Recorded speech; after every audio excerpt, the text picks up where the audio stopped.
अब सुने पौराणिक सुनीता की कहानी। अभिभावकों को चाहिए कि वो अपनी संतान की संभाल में तनिक भी अपेक्षा ना आने दे। इनके द्वारा की गई थोड़ी भी अपेक्षा संतान के लिए घातक बन जाती है। सुनीता मृत्युक देवता की कन्या थी। बचपन से ही वो देखती आ रही थी कि उसके पिता धार्मिकों को सम्मान देते हैं और पापियों को दंड देते हैं। सहेलियों के साथ खेलने में पराते वो इन्हीं बातों का अनुकरण किया करती थी। एक बार वो सहेलियों के साथ खेलती हुई दूर निकल गई। वहाँ एक सुंदर गंधर्व कुमार सरस्वती की आराधना में लीन था। उस पर दृष्टि पड़ते ही सुनीता उस पर कोरा बरसाने लगी। भोलापन से इसे वो खेल ही समझती रही।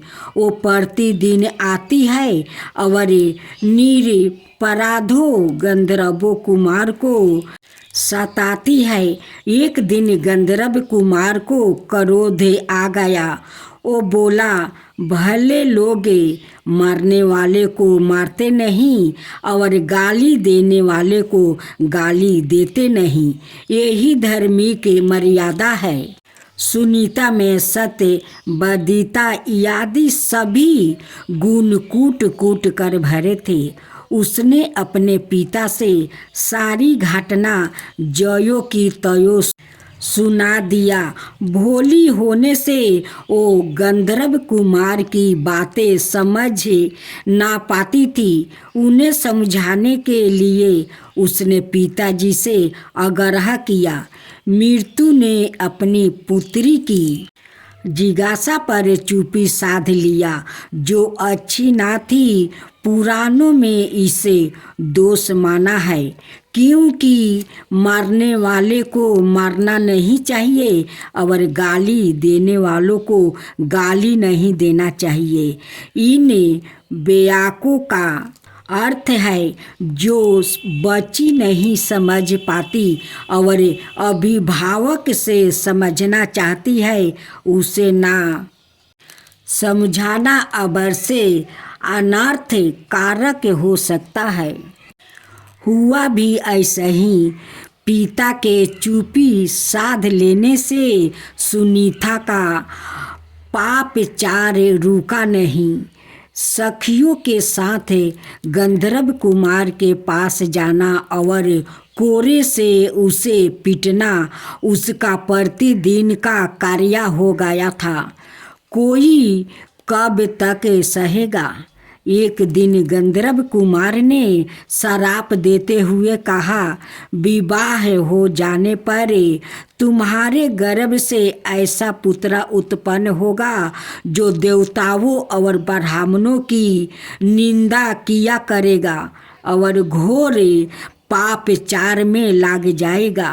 इस बार भी सुनीता ने सच सच बातें पिता को सुना दिया। श्राप की बात सुनकर पिता को बहुत दुख हुआ। उन्होंने इस बार समझाया, निर्दोष तपस्वी को पीटना अच्छा काम नहीं है। ऐसा तुमने क्यों किया? तुमसे भारी पाप हो गया है। तुम्हें श्राप भी लग गया है। अब तुम पुण्य कर्मों का अनुष्ठान करो, सत संगीत करो और विष्णु के ध्यान में लग जाओ। वयस्क होने पर पिता को सुनीता का विवाह की चिंता हुई। वो अपनी कन्याओं को साथ लेकर देवताओं और मुनियों के पास गया। सबका एक ही उत्तर था, इससे जो संतान होगी वो भयानक पापी होगी और हम इसे स्वीकार ना करेंगे।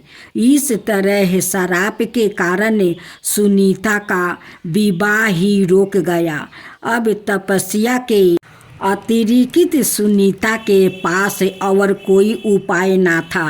वो पिताजी की आज्ञा से वन में जाकर तपस्या करने लगी, किंतु चिंता उसका पिंड छोड़ना नहीं चाहती थी।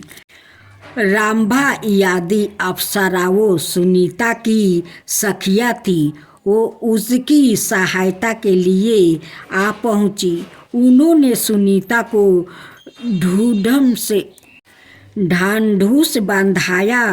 राम्भा ने उसे पुरुष को मोहित करने वाली विद्या दी। सुनीता ने उसका अच्छा आभास करा लिया। जब वो विद्या सिद्ध हो गई तब सखियों सुनीता को लेकर वर की खोज में निकल पड़ी। ढूंढते ढूंढते वो गंगा के तट पर पहुंची। वहां सुनीता की दृष्टि अंग नाम का रूपवान तेजस्वी आत्री मुनि के पुत्र पर पड़ी, जो वहाँ तपस्या कर रहे थे। उन्होंने देखते ही सुनीता मोहित हो गई। राम्भा तो यही चाहती थी। राम्भा उस तपस्वी के इतिहास से सुपरिचित थी, जानती थी कि आत्री पुत्र अंग इंद्र के समान वैभवशाली और विष्णु के समान पुत्र के पाने का वरदान पा चुका है। हो सकता है कि इस वरदान के प्रभाव से सुनीता को मिला श्राप प्रभावहीन हो जाए। अत सुनीता का उस पर मोहित होना उसे बहुत अच्छा लगा। अब रहा उस ब्राह्मण कुमार का सुनीता पर आसक्त होना, वो तो सुनीता के लिए बाएं हाथ का खेल था, क्योंकि यह विद्या उसे सीधी थी। राम्भा ने माया का भी प्रयोग किया। सुनीता तो अत्यंत रूपवती थी।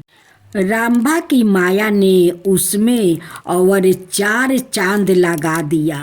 अब उसकी तुलना संसार में नहीं रह गई थी। उसका यौवन भी अद्वितीय हो गया। उसके गीतों में 100 अक्षरण भर उठे। सुनीता झूल पर बैठकर संगीत गाने लगी। सुनीता ही अंग का ध्यान टूट गया। वो खींचते हुए से सवर के उदार गम की ओर बढ़ते चली गई। सुनीता पर जब उनकी दृष्टि पड़ी तो उनके हाथ पैर शिथिल हो आया। वो तन मन से उसे चाहने लगी और अपने को संभाल कर बोले, सुंदरी तुम कौन हो? सुनीता चुप रही। राम्भा आगे आकर बोली, महोदय, यह मृत्यु की कन्या है। इसमें सब शुभ लक्षण मिलते हैं। यह पति की खोज में निकली है। हम लोग इसकी सखिया है। राम्भा के अनुकूल वचन सुनकर आत्री कुमार अंग को बहुत संतोष हुआ। उनकी अकुलाहट कुछ काम हो गई। उन्होंने अपने पवित्र कुल की प्रशंसा की और बतलाया कि मैंने विष्णु भगवान से यह वरदान प्राप्ति कर लिया है कि मुझे इंद्र सा ऐश्वर्यशाली और विष्णु के समान विश्व का पालन करने वाला पुत्र प्राप्ति हो। किंतु योग कन्या ने मिलने से अब तक मैंने विवाह नहीं किया है। यह कुलीन कन्या यदि मुझे ही वरण कर ले तो इसे आदाय वस्तु भी दे सकता हूँ। राम्भा तो यही चाहती थी। अत बोली, हम लोग भी योग वर की खोज में है। यदि आप चाहते हैं तो सुनीता आपकी धर्म भायरा बन रही है, किंतु याद रखें आप इसे सादा प्यार करते रहे। इसके दोष गुणों पर कभी ध्यान ना दे। आप इस बात का प्रत्यक्ष विश्वास दिलाया। इस बात की प्रतीक लिए अपना साथ सुनीता के हाथ में दीजिए। अंग को रंभा की यह बातें भगवान के वरदान की तरह प्रिय लाग रही थी। उन्होंने अपना हाथ सुनीता के सिर पे हाथ पर रख दिया। इस तरह दोनों को गंधर्व विवाह के द्वारे जोड़कर रंभा बहुत संतोष हुई और विदा मांग कर अपनी सखियों के साथ घर वापस आ गई। वरदान के प्रभाव से सुनीता का पुत्र सभी लक्षणों से संपन्न हुआ। पुत्र का नाम बेन रखा गया। आत्री के वंश के अनुरूप इस बच्चे ने वेद दर्शन आदि सारी विद्याओं में निपुणता प्राप्ति कर लिया। धनुर्वेद में भी यह निशांत हो गया। शील सोजनय ने इसकी सुंदरता में निखार ला दिया। बेन में अद्भुत तेज था। आचार विचार में कोई उसकी समाता नहीं कर पाता था। उस समय वैभवस्त मनवत्तर था। राजा के बिना प्रजा को कष्ट होने लगा था। विश्व भर में बेन का प्रभाव उहीपत था। बेन के समकक्ष और कोई तरुण ना था। सबने मिलकर उसे प्रजापति के पद पर प्रतिष्ठ कर दिया। बेन के राज्य में चतुर्दिग सुख शांति प्रतिष्ठा हो गई। सभी संतोष और सुखी थे। धर्मी के उत्तराचर बुद्धि होती जा रही थी। बहुत दिनों से गंधर्व कुमार का शराप बेन पर अपना प्रभाव प्रकट करना चाह रहा था, किंतु अनुकूल परिस्थिति ना पाकर दबा हुआ था। संजोग से बेन की एक घोर नासिक से भेंट हो गया। इस संसर्ग से शराब को पन पाने का अवसर मिल गया। नासिक का प्रभाव उस पर उत्तराचर बढ़ता चला गया। थोड़े ही दिनों में बेन घोर नासिक बन बैठा। वेद पुराण स्मृति आदि शास्त्रों उसे जाला गरनथ दिखने लगे। संध्यायोपासन दर्पण यज्ञ श्रद्धा आदि सत्कर्म उसे जाल दिखाते और ब्राह्मण बहुत बड़े बचक माता पिता के सामने सिर झुकाना भी उसे बुरा लगने लगा। बेन समर्थ तो था ही, उसने संपूर्ण वैदिक क्रियाओं कलोप पर रोक लगा दिया। राज्य में धर्म का लोप हो गया। पाप जोरों शोरों से बढ़ने लगा। पिता अंग अपने पुत्र का यह घोर अत्याचार देखकर बहुत दुखी हो गया। उनकी समझ में नहीं आ रहा था कि भगवान विष्णु का वो वरदान विफल कैसे हो रहा है। वो शराप की बात नहीं जानते थे।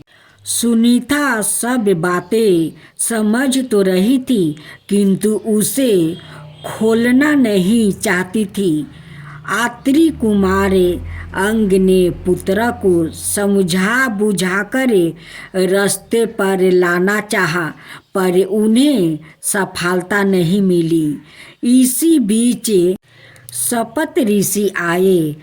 अब वरदान को चेतने का अवसर आ गया था।